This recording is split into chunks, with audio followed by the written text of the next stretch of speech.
लखनऊ के अजदगंज स्थित अलाया अपार्टमेंट की 5 मंजिला इमारत धड़धड़ा कर जमींदोज हो गई। मलबे के में दबने के कारण 3 महिलाओं की मौत हो गई थी। 14 लोगों को रेस्क्यू कर फिलहाल बाहर निकाला गया। पुलिस ने गंभीर धाराओं में मुकदमा दर्ज करके पूर्व मंत्री शाहिद मंजूर के बेटे नवाजिश मंजूर और भतीजे तारिक को गिरफ्तार कर लिया है। रिपोर्ट देखिए।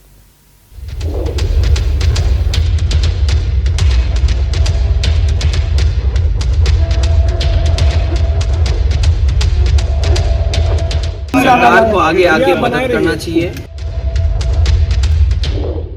मंत्री रहने के दौरान शाहिद मंजूर के बेटे नवाजी मंजूर ने इस जमीन को खरीदा था। वर्ष 2003 में जमीन खरीदी गई थी और 2007 में याजदान बिल्डर के मालिक फहाद याजदानी के पार्टनरशिप में इस बिल्डिंग को बनाया गया था। 2010 में बिल्डिंग को एलडीए ने अवैध घोषित कर दिया, लेकिन सपा और बसपा सरकार में बिल्डर और जमीन के मालिक की मजबूत पकड़ होने के कारण ये बिल्डिंग का खरीद फरोख्त का काम लगातार जारी रहा। 2010 से 2023 तक यानी ये 13 साल लगातार मौत का सौदा होता रहा। इस सौदे में कई फ्लैट के साथ कई पेंटा हाउस भी थे। अब्बास हैदर का परिवार उसी पेंटा हाउस में रहता था। गौरतलब है कि बिल्डिंग को अवैध घोषित करने के 13 साल बाद भी कोई ठोस कार्रवाई नहीं की गई थी। इसका सीधा कनेक्शन सपा और बसपा से था, क्योंकि सपा की सरकार में बिल्डिंग की जमीन खरीदी गई और बसपा सरकार में बिल्डिंग अवैध रूप से बनाई गई। सत्ता का लाभ उठाते हुए खुलेआम मौत का खेल खेला गया। अब आपको बताते हैं कि जमींदोज बिल्डिंग में आखिर सपा और बसपा का कनेक्शन क्या है। गौरतलब है कि वर्ष 2003 में मुलायम सिंह यादव सरकार में मंत्री शाहिद मंजूर के बेटे नवाजिश मंजूर ने जमीन खरीदी थी, जिसको बसपा सरकार के दौरान याजदान बिल्डर ग्रुप के मालिक बिल्डर फहाद याजदानी के साथ साझेदारी में 2007 में बनाया गया था। यानी जमीन शाहिद मंजूर के बेटे नवाजिश मंजूर की थी और जमीन पर 5 मंजिला इमारत बनाने का काम फहाद याजदानी के ग्रुप याजदान बिल्डर के द्वारा किया गया था। सपा सरकार में जमीन का सौदा हुआ और बसपा सरकार में ये 5 मंजिला जानलेवा बिल्डिंग अवैध रूप से बनकर तैयार थी। बिल्डिंग 5 मंजिला थी और बिल्डिंग में कई फ्लैट से बकायदा एक पेंटा हाउस भी था। इस पेंटा हाउस को मृतक उज़्मा हैदर के पति और बेगम हैदर के बेटे सपा नेता अब्बास हैदर ने खरीदा था। घटना के बाद से प्रेस कॉन्फ्रेंस करते हुए लखनऊ विकास प्राधिकरण के उपाध्यक्ष इंद्रमणि त्रिपाठी ने बताया कि वर्ष 2010 में लखनऊ विकास प्राधिकरण की ओर से बिल्डिंग को बिना नक्शा पास कराए जाने के कारण अवैध घोषित करते हुए ध्वस्तीकरण के आदेश दिए गए थे। जो अभिलेख प्राप्त हुए हैं 2009 में नक्शा सबमिशन किया गया था, जिसे रिजेक्ट किया गया क्योंकि नक्शा पास नहीं हो सकता था। और 2010 में फिर कंपाउंडिंग के लिए इन्होंने एप्लीकेशन दी थी, वो भी रिजेक्ट हो चुकी थी। 2010 में फिर से दोबारा इनके ऊपर धारा 27 की कार्रवाई की गई अवैध निर्माण के खिलाफ। 2010 में ही डिमोलिशन ऑर्डर भी पारित किया। लेकिन बसपा सरकार में सियासी रसूख का इस्तेमाल करते हुए बिल्डर फहाद याजदानी ने बिल्डिंग की कई फ्लैटों का सौदा किया और उसे किराए पर दे दिया। गौरतलब है कि फहाद याजदानी बसपा के टिकट पर 2 बार बिजनौर के बुडोरा सीट से चुनाव भी लड़ चुका है।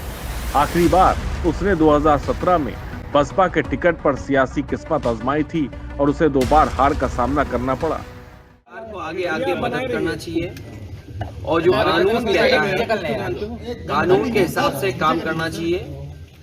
और कानून अगर किसी को कानून का उल्लंघन अगर किया है किसी ने और मानक से छेड़खानी की है तो उसके खिलाफ कानूनी कार्रवाई हो। और सरकार को आगे आकर के इन परिवारों ने जो भी उस बिल्डिंग में रहते थे सब कुछ खोया है, सब कुछ उनका चला गया, सरकार को मदद करनी चाहिए।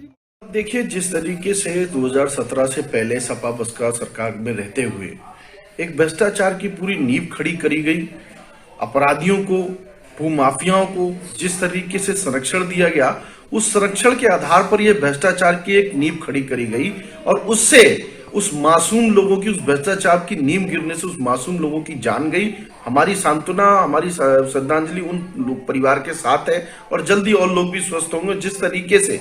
मगर ये में एक बात सवाल ये खड़ा होता है कि जब से 2017 के बाद से उत्तर प्रदेश में मुख्यमंत्री योगी आदित्यनाथ जी की सरकार आने के बाद लगातार ऐसे भूमाफिया अपराधियों पर लगातार कार्रवाई हो रही है और इसी अलाया अपार्टमेंट को लेकर के हमने 3 सदस्यीय कमेटी गठित की है। 7 दिन के अंदर उस पर कार्रवाई करने का आदेश भी है। एक व्यक्ति जिससे जो शाहिद मंजूर है उनके बेटे को गिरफ्तार भी किया गया है, 3 लोगों पर FIR भी की है। 7 दिन की रिपोर्ट आने के बाद एक एक बिंदु, एक एक पहलू पर जांच करने के बाद निश्चित रूप से जो भी दोषी होगा उस पर कार्रवाई करी जाएगी। 2010 से 2023 तक कुल 13 साल में इस अवैध बिल्डिंग में कई परिवार रह रहे थे और 24 जनवरी की शाम 6 बजे इस अवैध बिल्डिंग के जमींदोज होने से 3 लोगों की जान चली गई। यानी लखनऊ विकास प्राधिकरण भी इस मामले को 13 सालों से जानकर भी अनजान बना हुआ था। अब सवाल बड़ा है कि क्या लखनऊ विकास प्राधिकरण के अफसरों लोगों की जान के साथ खिलवाड़ करते हैं या फिर सियासी रसूख के कारण कार्रवाई न करने के मजबूर। अखिलेश यादव ने सपा नेता अब्बास हैदर के पीड़ित परिवार से मुलाकात की और मीडिया से बातचीत करते हुए अखिलेश यादव ने कहा कि मानक के साथ जिसने भी छेड़छाड़ की हो उसके खिलाफ कड़ी कार्रवाई की जाए। लेकिन बीजेपी ने अखिलेश यादव और बसपा पर निशाना साधते हुए कहा कि सपा बसपा सरकार में भूमाफियाओं को संरक्षण दिया जाता था लेकिन भाजपा सरकार में कार्रवाई होती है। साथ ही बीजेपी का कहना है कि जल्द ही टीमें गठित की गई हैं और अन्य गिरफ्तारियां भी की जाएंगी। अब देखने वाली बात यह है कि आरोपी कब तक पुलिस के शिकंजे में आते हैं। लखनऊ से वीडियो जर्नलिस्ट शुभम उपाध्याय के साथ अभिषेक शर्मा।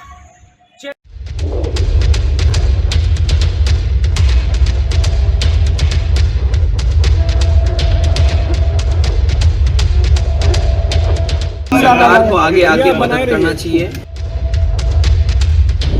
अगर आपको हमारा वीडियो पसंद आया हो तो हमें लाइक करें, सब्सक्राइब करें और ज्यादा से ज्यादा शेयर करें और हाँ, बेल आइकॉन दबाना ना भूलें ताकि हर खबर का अपडेट आप तक पहुंचे तुरंत। आप हमें इंस्टा, ट्विटर और फेसबुक पर भी फॉलो कर सकते हैं। हमारी ID है @JMT News Flash।